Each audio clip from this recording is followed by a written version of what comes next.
그래서 45절입니다. 신약성경 144쪽 정도에 기재되어 있습니다. 요한복음 1장 43절부터 45절입니다. 교독하시고 45절 말씀은 함께 읽겠습니다. 제가 먼저 읽겠습니다.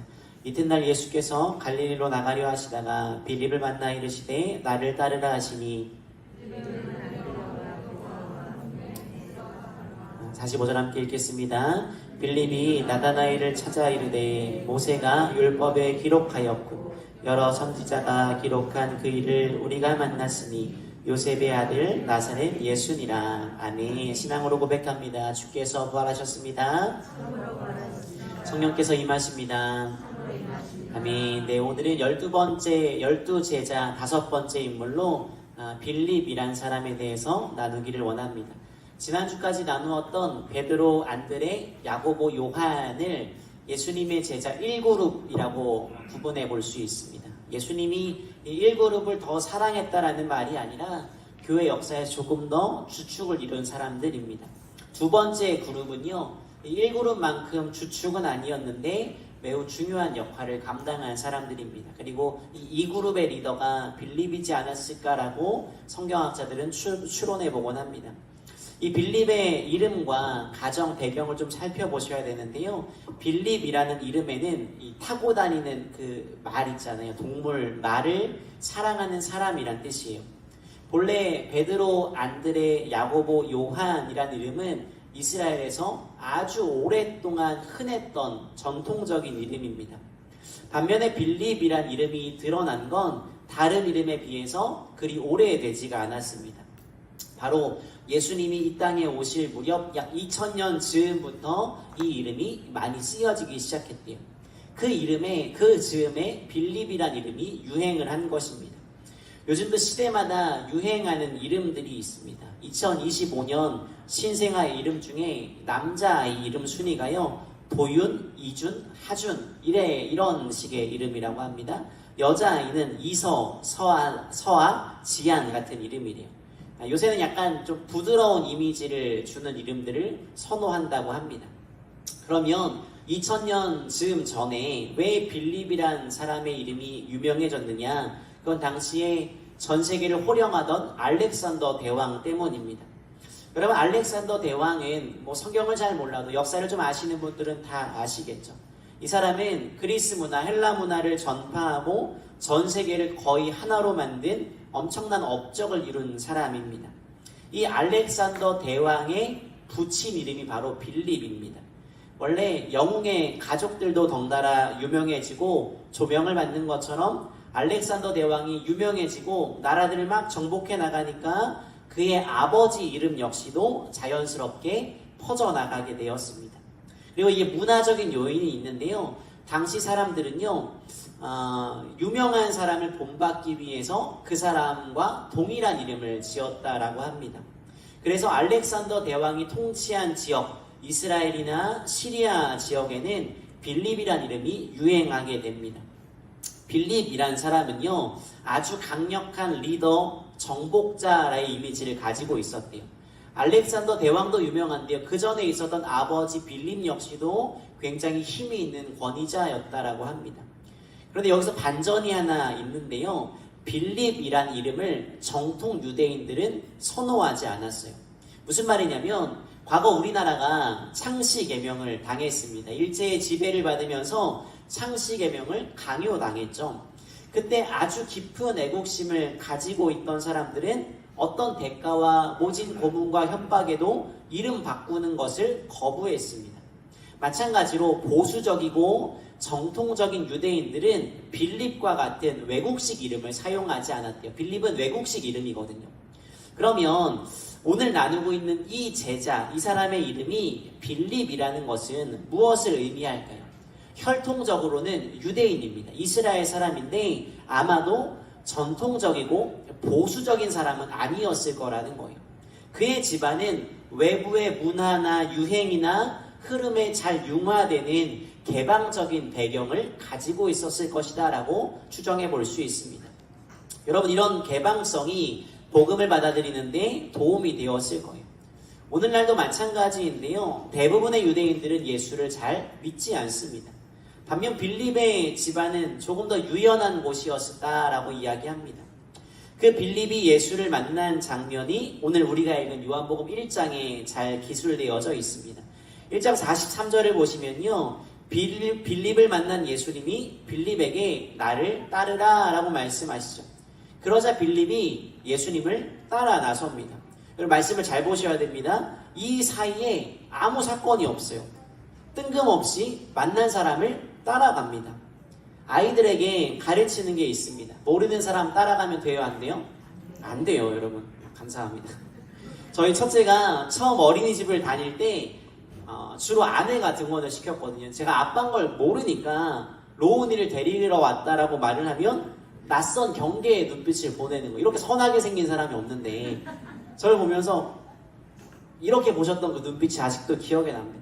빌립은 왜 처음 보는 동년배의 젊은 청년을 따라 나섰을까요? 44절에 그 힌트가 있습니다. 성경은 빌립의 출신지가 베세다라고 명시하고 있죠. 베세다는 어부들의 집, 물고기의 집이란 뜻입니다.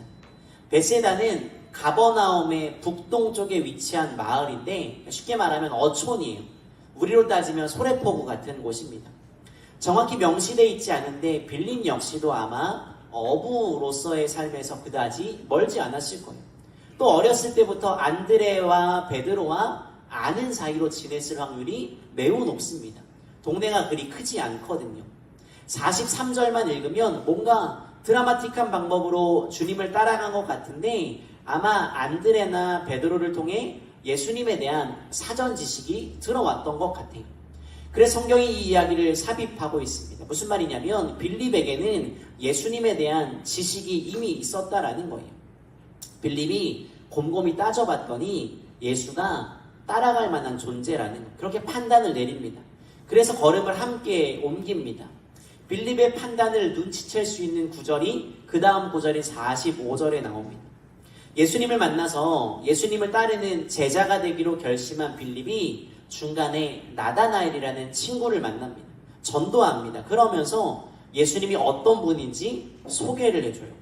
여러분, 뭐라고 소개합니까? 45절 말씀처럼 정확하게 예수님을 소개해 줍니다.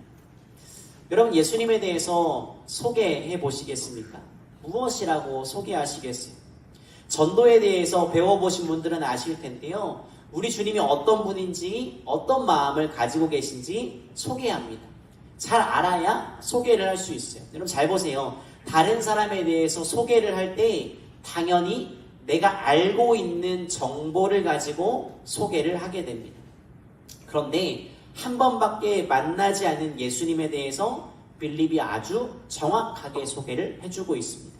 그 말은 이미 예수님에 대한 정보를 가지고 있었고요, 만나면 따를 만한 존재라고 판단이 서 있었다라는 거예요. 이를 통해 살필 수 있는 베드로의 기질, 성격이 있습니다. 바로 신중함입니다. 요한복음 6장을 보시면 빌립의 성격을 잘 드러내는 장면이 있거든요. 바로 오병이어 사건입니다. 학자들마다 의견은 조금씩 다른데요, 많은 학자들이 동의하기는 그 돌판에 모여있던 사람이 최소 1만 명이 넘었을 거래요. 성인 남자만 5천 명이라고 계산이 됩니다. 여자와 어린아이까지 합치면 적어도 1만 명, 많게는 2만 명이 넘는 사람들이 모였을 거예요. 여러분, 한번 생각해 보세요. 1만 명이 넘는 사람들을 먹이려면 몇 개의 떡을 먹여야 될까요? 1만 개 정도는 적어도 필요하지 않겠습니까? 올 여름이 아주 더웠죠. 많은 사람들이 시원한 음료나 아이스크림들을 참 좋아하실 텐데요, 올해 유독 카페들마다 컵빙수가 유행이었습니다. 평소에 먹는 빙수는 너무 크고 비싸잖아요. 근데 한 명이 먹을 수 있는 적당량, 적당 가격이 매력적이었습니다. 정말 대란이었어요. 손님들도 좋아하고요, 사장님도 좋아합니다. 그런데 유일하게 웃지 않는 사람이 있어요. 누굴까요? 맞아요, 종업원이에요. 그 안에서 빙수를 막 만들어내는 종업원들의 얼굴은 썩어 있어요. 스타벅스 카페에서 주는 사은품을 얻으려면 일정량의 음료를 마셔야 합니다. 음료를 마실 때마다 이 쿠폰 개수가 쌓이거든요. 그걸 사은품으로 바꿔줘요. 뉴스를 봤는데 그 쿠폰 사은품을 얻으려고요, 커피 300잔을 한 번에 시킨 사람이 있었대요. 300잔을 막 만들면서 무슨 생각을 했을까요? 저주하지 않았을까요? 그럼 1만 명이 먹을 빵 그 자리에서 만드는 것 불가능했을 거예요. 얼만큼 만들어야 될지 가늠도 안 됩니다. 그런데 빌립이요, AI 같아요. 인공지능 같아요. 아주 딱 대답합니다. 선생님, 200데나리온 어치의 돈이 필요합니다. 아주 빨라요. 이 200데나리온의 이 말을요, 영어 성경은 8개월치의 봉급이라고 번역합니다. 한 달에 200만 원을 번다고 가정해 보자고요. 그러면 1600만 원 정도의 돈이 들어가는 큰 일이에요. 빌립이요, 진짜 빠르게 계산을 해냅니다. 신중히 판단해서 뭐라고 말해요? 안 됩니다 라고 말을 합니다. 생각을 많이 합니다. 그런데 여기서 조금 더 깊게 볼 수 있는 게, 이 사람은 신중하면서 동시에 부정적인 성향의 사람이었대요. 이 말씀을 원문에 가깝게 해석하면 이런 뜻입니다. 선생님, 200데나리온만큼의 떡이 있어도 이 사람들을 다 먹이지 못합니다 라고 해석할 수 있어요. 빌립의 성격을 이렇게 정리해 볼 수 있습니다. 정확한 계산을 낼 수 있을 정도로 치밀합니다. 신중합니다. 분석적입니다. 그러나 동시에 부정적인 사람입니다. 사실 성경에는 이 요한복음에 나타난 몇 개의 이 사건을 제외하면요, 빌립에 대한 기사를 찾기가 어렵습니다. 그래서 성경이 아니라 역사가 말하고 있는 사건을 따라가 보아야 합니다. 전해지는 역사에 따르면 이 빌립이 나중에 소아시아, 지금의 튀르키예를 중심으로 사역을 했대요. 특별히 라오디게아 교회와 골로새 교회를 중심으로 활동했다고 합니다. 이 세 지역이 삼각형으로 위치해 있는데요. 라오디게아, 골로새, 히에나폴리스, 이 세 곳을 금방금방 오갈 수 있거든요. 가까운 거리입니다. 지금도 그 지역에 가면 파무칼레라고 하는 유명한 온천 도시가 있습니다. 이렇게 생겼어요. 하얀 석회암들이 장관을 이루고 있고요. 저 사진은 접니다. 도시 전체가 하얀 눈에 덮인 것 같은 착각을 불러일으키는 아름다운 도시입니다. 바로 이 지역에서 복음을 전하고 활동한 것으로 잘 알려져 있습니다. 그렇게 사역을 하다가 체포를 당해 십자가를 지고 히에라폴리스 언덕에서 순교를 당합니다. 지금도 그 지역에는 사도 빌립 순교교회, 사도 빌립의 무덤이 남아 있습니다. 바로 이 교회의 터인데요. 빌립이 그렇게 복음을 전하다가 순교하면서 그의 생애를 마치게 됩니다. 지금까지 우리는 빌립의 삶과 배경을 간단하게 살펴보았습니다. 여러분, 빌립의 이야기를 나누면서 우리가 기억해야 될 두 가지의 포인트가 있습니다. 첫 번째는요, 좋은 사람들을 곁에 두셔야 돼요. 오늘 우리가 읽은 요한복음 1장 43절에서 45절의 말씀만 봐도 빌립을 곁에 두고 안드레와 베드로가 등장합니다. 또 이후에 나다나엘이라는 걸출한 신앙의 사람이 등장하죠. 오늘 나오지 않는데요, 야고보와 요한 역시도 그들의 형제였으니까 포함되어 있었을 겁니다. 성경은요, 빌립을 주로 혼자 언급하지 않습니다. 빌립이 늘 누구와 더불어 있었다든지 같이 대화하는 모습으로 기술되어져 있습니다. 빌립의 성향이 조금 우울하고 부정적인 성향이라고 말씀드렸죠. 아마도 이런 대화, 주변에 있는 좋은 믿음의 사람들과의 우정 속에 믿음에 도달하고 믿음을 강화시킬 수 있는 큰 도움을 얻었을 거예요. 여러분, 우리에게도 좋은 믿음의 동역자가 필요합니다. 신앙은 결국 하나님과 나, 우리 둘 사이의 문제이지만 나 혼자만의 힘으로 좋은 신앙의 여정을 가는 것은 불가능한 일입니다. 결코 쉬운 일이 아니에요. 여러분 곁에는 좋은 믿음의 사람들이 있으십니까? 저에게는 신학교 동기들이 그렇습니다. 2005년에 신학교에 입학을 했는데 20년이 지나면서 지금도 함께 교제하고 여러 가지 기도 제목을 나누고 있습니다. 정기적으로 모여서 삶과 사역을 나누고 어떻게 하면 더 좋은 하나님의 나라를 세워갈까 같이 이야기를 나눕니다. 저는 우리 별빛교회의 식구들이 서로에게 그런 존재가 되기를 바랍니다. 여러분이 서로를 격려해주고 함께해주는 사람이 되었으면 좋겠어요. 또한 여러분의 가족이 그런 가족이 되기를 간절히 축복합니다. 혹시나 그러지 못하다면 기도하시기 바랍니다. 저도 저희 아버지의 전도를 위해 거의 20년 동안 열심히 기도했던 것 같습니다. 여러분, 교회가요, 교회 밖에 있는 친구들과 다른 특별함이 있습니다. 바로 서로를 위해 기도해 줄 수 있다라는 거예요. 여러분, 우리에게 고민을 들어주고요, 같이 밥 한 끼 먹으며 시간을 보낼 수 있는 건 친구라면 다 할 수 있는 일입니다. 그런데 예수를 믿기에 서로를 위해 기도해주고 힘을 줄 수 있다는 것, 이거 정말 특별한 일입니다. 그러니 여러분, 저에게 감사하시기 바랍니다. 제가 여러분을 위해 기도하고 있거든요. 여러분 주변에 빌립의 친구들처럼 정말 좋은 믿음의 사람이 넘치기를 간절히 소망하며 축복합니다. 두 번째, 굉장히 중요한 이야기, 오늘 주되게 나누고 싶은 이야기인데요. 바로 나를 깨뜨리셔야 돼요. 오병이어 사건 이야기를 다시 기억해 볼까요? 여기 보면 주님이 빌립이 어떻게 하실지를 이미 알고 계셨습니다. 그리고 빌립에게 물으셨다라고 말하죠. 빌립에게 물으신 이유가 이렇게 말합니다. 빌립을 시험하고자 하심이라 라고 말합니다. 빌립은 돈이 부족하다 말합니다. 돈이 부족해서 사람을 먹일 수 없다라고 말했습니다. 그런데 예수님은요, 돈의 문제가 아니라 믿음의 문제로 보셨어요. 많은 사람을 먹일 돈이 없는 게 아니라 믿음이 없다는 것이 지금 주님의 지적이고요, 빌립에게 가르치고 싶으셨던 거예요. 빌립은 돈이 없다고 걱정은 했습니다. 그런데 믿음으로 행한 것이 없습니다. 주님께 묻지 않았습니다. 오로지 자신의 판단 아래 안 되는 일이야 라고 답을 내렸습니다. 우리가 잘 아는 빌립보서 4장 13절은 이렇게 말하죠. 내게 능력 주시는 자 안에서 내가 모든 것을 할 수 있다 라고 말입니다. 여러분, 전제가 무엇입니까? 내가 하는 것이 아니라 내게 능력 주시는 자 안에서 그분의 능력으로 할 수 있다라고 성경은 말합니다. 여러분, 빌립은요, 똑똑해요. 다른 제자들보다 빠르게 계산합니다. 영민합니다. 집안 환경도 당시 시대의 흐름과 유행을 잘 읽을 수 있었습니다. 그런데 어쩌면 자신이 가진 것 때문에, 자신의 판단 때문에 주님을 의지하는 것이 더욱 힘들었는지도 모릅니다. 빌립은 이 오병이어의 사건을 지나면서야 자신의 능력, 자신의 판단을 넘어 일하시는 주님을 경험하게 됩니다.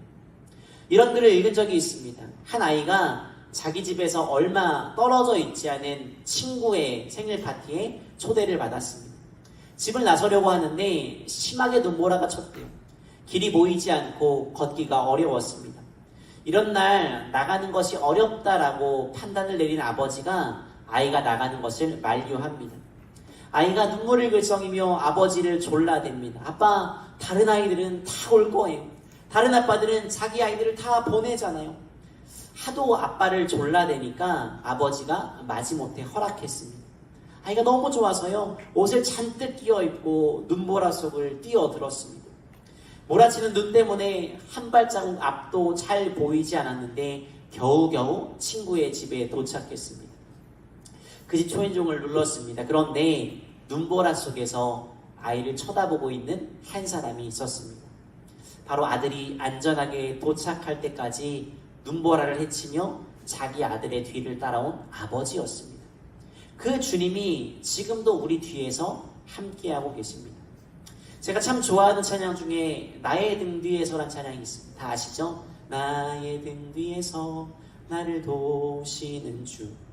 여러분, 주님이 지금도 우리와 함께 하시고, 우리는 흔히 내가 가진 능력을 보면서 할 수 있다 혹은 할 수 없다를 판단합니다. 그런데 주님은요, 아주 작고 보잘것없는 것을 통해서도 커다란 일을 이루어 가십니다. 어린아이가 가지고 왔던 물고기 2마리와 보리떡 5개를 가지고 기적을 행하시는 분, 그분이 바로 우리의 등 뒤에 지금도 함께 하시는 분이십니다. 빌립은요, 이 오병이어 사건을 통해서 자신의 삶에 주님을 넣는 것을 배우게 됩니다. 제가 썼는데 진짜 멋진 표현이에요, 여러분. 빌립이요, 자신의 삶에 주님을 넣는 것을 마침내 배우게 됩니다. 여러분, 우리의 삶에 주님을 넣으셔야 됩니다. 우리의 삶에 주님을 집어 넣으셔야 됩니다. 내 경험, 내 지식, 내 논리, 내 계산보다 하나님이 더 크신 줄 믿으시길 바랍니다. 그분이 하시고자 하면 다 됩니다. 빌립이 이 과정을 오병이어를 통해 겪게 됩니다. 오늘 우리에게도 이 믿음과 과정이 필요합니다. 빌리 그레이엄이라는 아주 유명한 목사님이 계십니다. 이분이 신학교를 다닐 때 수업을 듣다 보니까 신앙이 많이 흔들리게 되었답니다. 하루는 너무 깊은 고민이 찾아와서 성경책을 품에 안고요, 시카고에 있는 한 숲속을 거닐면서 이렇게 기도했답니다. 하나님, 제가 여러 가지 학문을 접하다 보니까 어느새 제 마음에 이 성경에 대한 의심이 생기기 시작했습니다. 그래서 저는 설교를 할 의욕을 잃어버리기 시작했습니다. 어떻게 하면 좋겠습니까? 라고 기도했어요. 그 기도를 드리고 벤치에 앉아있는 그의 마음에 이런 마음이 들었대요. 말씀을 신뢰하라. 그 말씀을 그저 사실 그대로 선포하라. 이 사람이요, 성경을 가슴에 안고 기도하면서 이렇게 결심했대요. 아, 그렇지. 인간이 알면 얼마나 알 수 있겠는가. 하나님의 진리보다 내 생각이 더 클 수 있겠는가. 그렇다면 나는 성경을 해부하려고 하지 않겠다. 성경 앞에 내 생각과 내 모든 논리까지도 심사를 받겠다라고 결심했다. 그래서 이 사람이 나중에 설교할 때요, 이렇게 설교합니다. 성경이 말씀하시기를이라고 말하며 설교를 시작해요. 자신의 논리와 철학, 계산이 아니라요, 주님이 주시는 말씀을 그대로 선포하겠다라는 의지를 보였습니다. 여러분, 우리도 마찬가지입니다. 우리는 부족하죠. 우리는 모자랍니다. 어쩌면 보리떡 5개, 물고기 2마리처럼 연약한 인생 같습니다. 그런데 우리 삶에요, 하나님을 끼워 넣으면 하나님이 하신 일을 보게 됩니다. 그래서 우리의 부족함이 오히려 하나님을 더 기대하게 만드는 통로가 될 수도 있습니다. 빌립이 과정을 통해 주님의 제자로 변해갔습니다. 빌립을 바라보며 우리가 어떤 제자가 되어야겠습니까? 주님을 끼워 넣는 제자가 되시기 바랍니다. 우리 인생에 주님을 넣으시기 바랍니다. 우리의 부족함이 주님의 은혜를 경험하는 통로가 될 것입니다. 그러니 우리는 모자라고 부족해도 괜찮습니다. 그 부족함으로 인해 우리를 채우시는 하나님의 은혜를 헤아려 보시기를 간절히 소망합니다. 그리고 저와 여러분의 삶에 하나님이 역사하시기를 간절히 소망하며 축복합니다. 함께 찬양하겠습니다.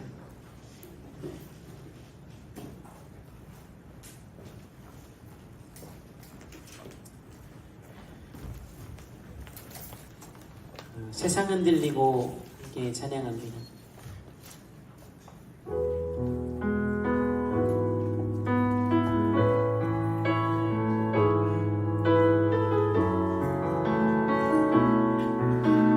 찬양합니다. 세상 흔들리고 세상 흔들리고 사람들은 변하여도 나는 주를 섬기리.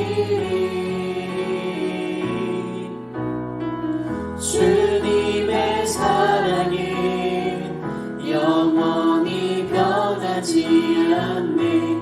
나는 주를 신뢰. 믿음은 들리고 믿음은 들리고 사람들 주를 떠나도 나는 주를 섬기리. 주님의 나라는 영원히 쇠하지 않네. 나는 주를 신뢰. 고백합니다. 오직 믿음으로, 오직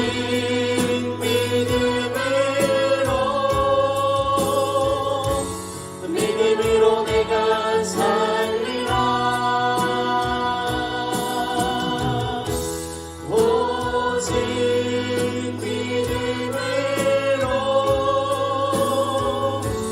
믿음으로 내가 살리라. 오직 의인은 믿음으로 살리라.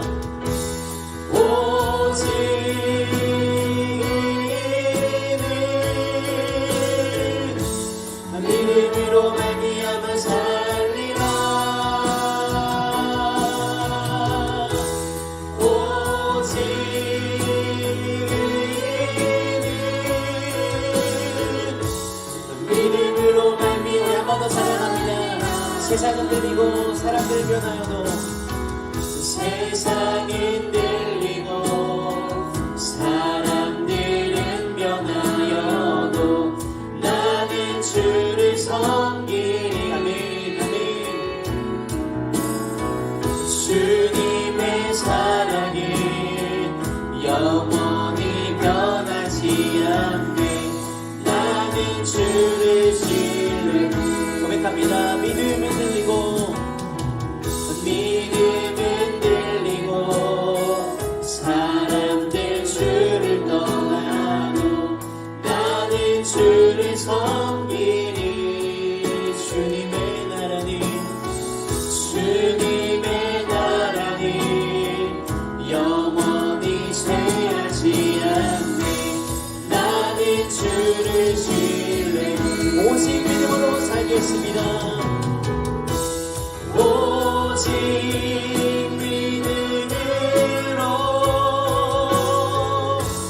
믿음으로 내가 살리라. 오직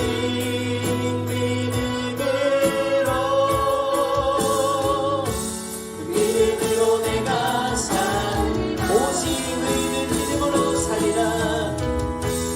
오직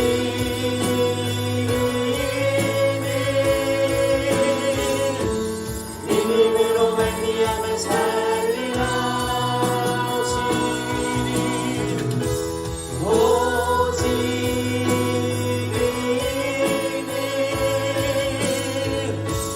믿음으로 말미암아 우리 함께 같이 기도하겠습니다. 결심하며 기도할 때 빌린과 같이 하나님을 나의 삶에 넣는 인생 될 수 있도록 도와주시옵소서. 내 생각, 내 판단, 내 계획보다, 내 계산보다 훨씬 더 크신 주님을 의지하며 살아가는 믿음을 더하여 주시옵소서라고 여러분의 삶에 그 하나님이 들어가셔야 되는 영역들이 있지 않습니까?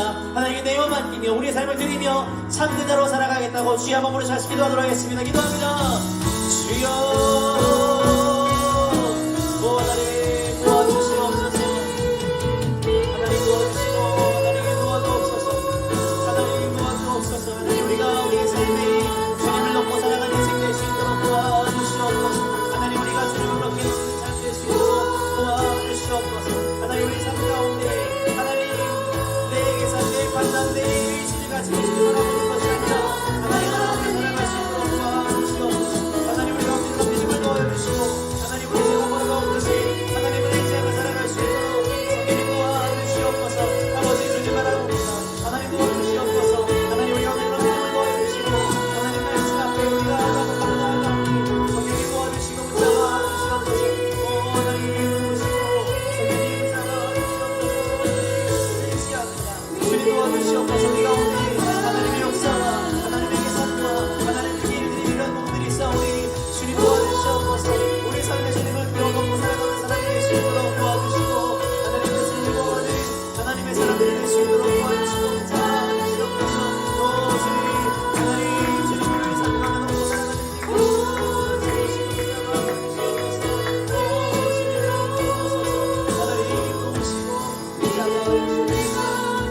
살아가는 우리 함께 한 번 더 같이 기도하겠습니다. 같이 기도할 때 우리 교회를 위해서 기도하겠습니다. 아까 기독교 교육진흥주일이라고 말씀을 드렸습니다. 우리 교회에 자라나고 있는 아이들을 위해서 같이 기도해 주시고요. 특별히 오늘 다음 주에 있을 성경학교 은혜 중에 잘 진행될 수 있도록 도와주시고 안전한 일 또 어떤 어려움도 생기지 않도록 도와달라고 또 우리 아이들의 마음 가운데 복음의 씨앗, 믿음의 씨앗이 심겨지는 귀한 시간 될 수 있도록 도와달라고 우리 아이들을 위해서 또 성경학교를 위해 주여 한번 부르셔서 같이 기도하도록 하겠습니다. 기도하시겠습니다. 주여 살아계신 하나님 사랑하시는 하나님 아버지 붙잡아주시고 성령님 역사하여 주시옵소서. 하나님 아버지 하나님 역사하여 주시고 우리를 살아갈 수 있도록 아버지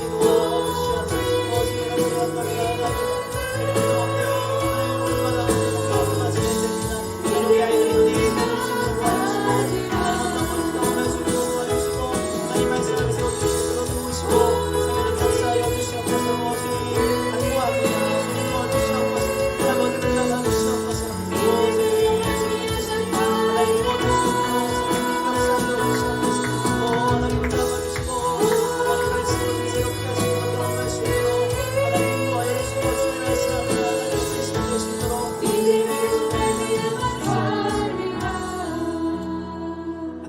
예수님의 제자에 대해서 계속 배우고 있습니다. 빌립에 대해서 함께 나누었습니다. 빌립이 계산적이고 신중하며 당시 시대의 흐름을 정확히 파악한 눈은 있었지만 그의 눈에 주님은 없었습니다.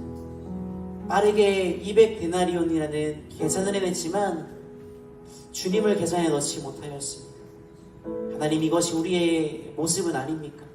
우리가 삶을 살아가며 내 애씀, 내 노력, 내 상황과 내 계획만을 바라보며 하나님을 우리 삶 가운데 넣지 않는 그런 모습은 아닙니까? 주님, 결심합니다. 주님, 우리 삶에 넣고 살아갈 수 있도록 도와주시옵소서.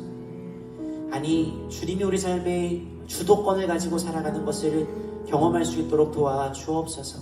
그래서 내 머리로 계산할 때는 그 정도밖에 경험하지 못하겠지만 주님을 넣을 때 하나님 크기의 일들을 경험했던 것처럼 오늘 우리의 삶에 그런 역사를 경험할 수 있도록 도와주시옵소서. 주의 크기에 도우심이 필요한 부분들이 있습니다.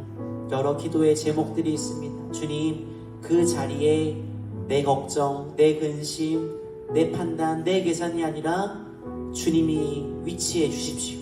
주님이 우리의 문제를 주도해 주십시오.